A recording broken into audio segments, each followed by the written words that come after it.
Bonsoir, chers abonnés.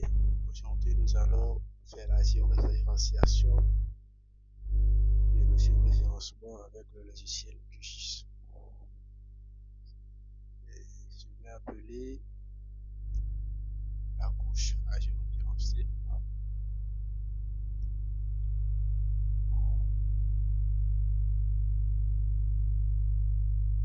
Raster en PNG. Que voici. Donc,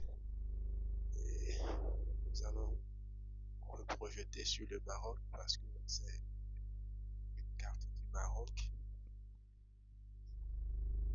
Et donc, pour géoréférencier, nous allons dans l'outil couche, géoréférencier. Nous voilà dans le géoréférenceur.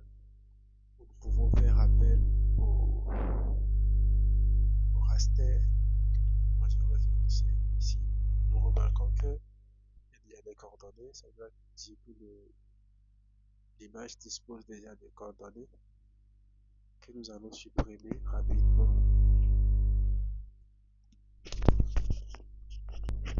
Voilà, c'est fait. Nous allons supprimer les points et les coordonnées.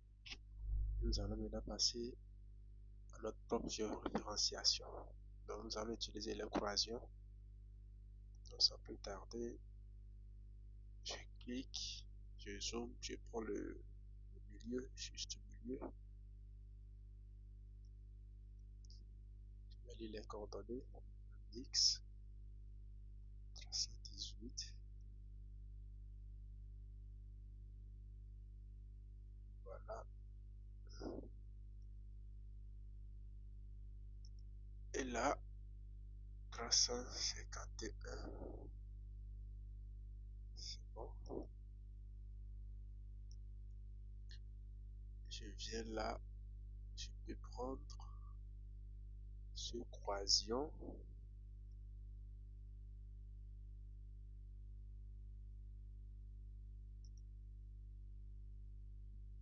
Voilà. Nous avons ici 323.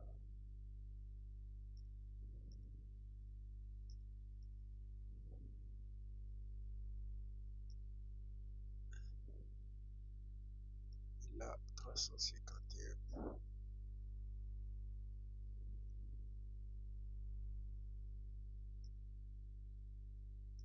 Au moins, il faut 5. Hein, 5 points de calage pour que la géoréférenciation soit parfaite. Mais avec 4 aussi, ça pourra déjà passer. Donc, nous avons déjà 2 points de calage. Je vais choisir un troisième point de calage puis un quatrième. Sur les croisillons toujours.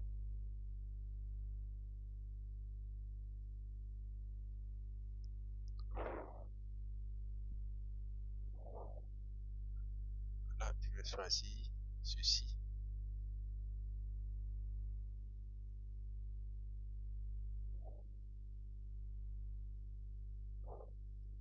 Là, je peux lire 344.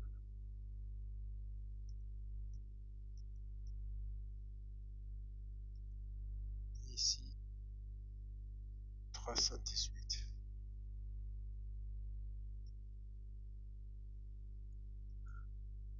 Le dernier, notre dernier point de calage.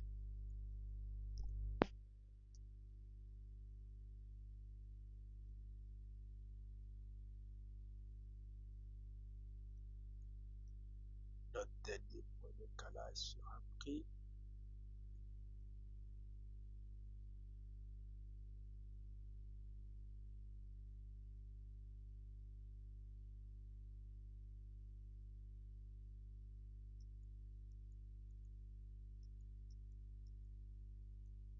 Il sera pris quelque part là.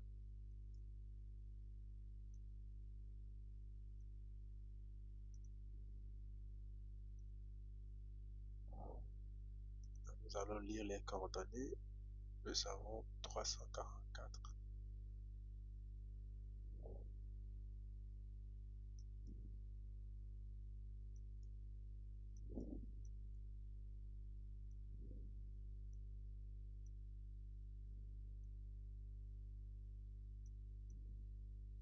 322.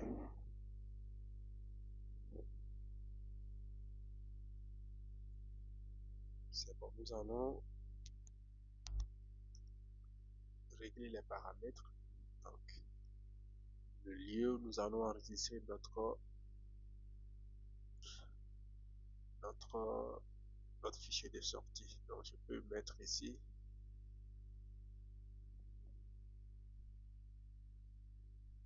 G pour géoréférencer.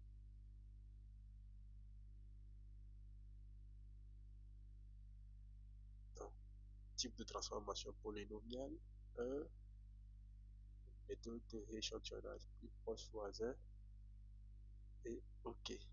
Là, je peux lancer le processus. Donc, vous dites que le processus de géoréférenciation a été fait avec succès. Donc, voilà notre couche qui est géoréférencée que nous pouvons voir là. Donc, c'est fait.